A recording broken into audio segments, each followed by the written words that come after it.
नमस्कार, मैं पूनम एस के चहल संसिद्धि वास्तु से। और आज जिस टॉपिक पर हम बात करने वाले हैं बहुत ही सेंसिटिव टॉपिक है जिसको जनरली इग्नोर किया जाता है, बट जिन लोगों को नॉलेज है वो इस स्टेप को कभी मिस नहीं करते। और ये स्टेप है लैंड सिलेक्शन का।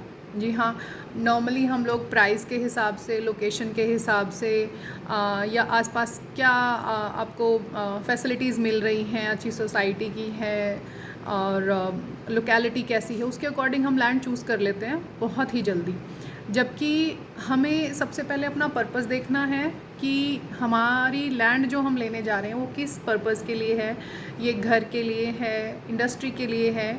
इंडस्ट्री में फिर फर्दर स्टेप्स आ जाते हैं कि आप ट्रेडिंग के लिए ले रहे हो, ऑफिस के लिए ले रहे हो, मैन्युफैक्चरिंग के लिए ले रहे हो, वेयर हाउसेस के लिए ले रहे हो, and there are lots of options कि आप किस सेगमेंट में जाना चाहते हैं। तो सबसे पहले आपका प्री डिसाइडेड होना चाहिए कि लैंड क्यों लेनी है। अकॉर्डिंगली आपको फिर लैंड सिलेक्शन करवाना है बहुत ही अच्छे वास्तुविद से, क्योंकि इसमें थोड़ी सी एक्सपर्टाइज चाहिए होती है। अब वो कैसे आप सेलेक्ट करेंगे, आप थोड़ी सी नॉलेज मैं यहाँ शेयर करना चाहूँगी। जैसे हमारी बॉडी में भी नाड़ियाँ होती हैं जिससे हमारी बॉडी बैलेंस रहती है, हमारी बॉडी का सिस्टम बैलेंस रहता है। वात, पित्त और कफ, ठीक है। इसको रजस, सत्व और तमस भी बोला जाता है। अब अगर इनमें से कोई भी चीज़ डिसबैलेंस होती है, कम ज़्यादा होती है, तो हमें प्रॉब्लम आनी शुरू हो जाती है। एसिडिटी बननी शुरू हो जाएगी, जॉइंट पेन्स हो जाते हैं, ब्लोटिंग हो जाती है। इसी प्रकार से सारी चीज़ें हमारी लैंड में भी होती हैं, राइट। तो लैंड में जब हम खड़े होते हैं, हम जाते हैं, तो वो हमसे कनेक्ट होती है।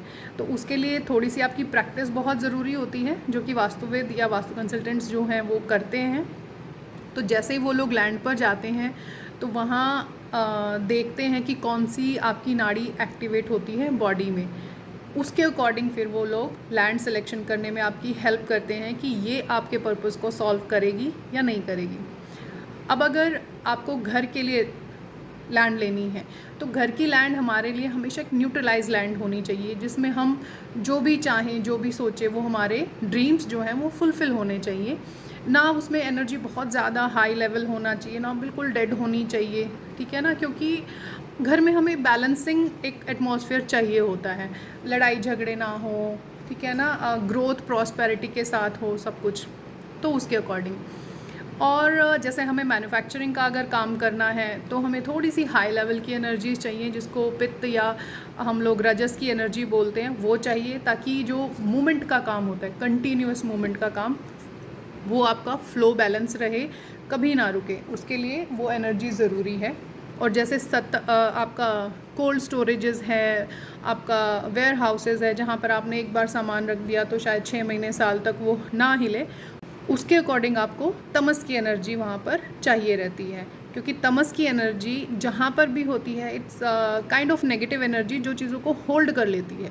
तो जब कभी बॉडी में भी कफ बढ़ जाता है ना, तो हमें सांस लेने में दिक्कत होती है, कंजेशन की प्रॉब्लम आ जाती है, जॉइंट प्रॉब्लम्स आ जाती हैं, तो वो चीज़ ना वहाँ पर रुक जाती है। तो इसीलिए हर चीज़ के लिए एक एनर्जी यूनिवर्स ने हमें दी हुई है, उसके अकॉर्डिंग उसको पहचान कर उसको यूटिलाइज़ करना वो हमारा काम है, हमारी नॉलेज है।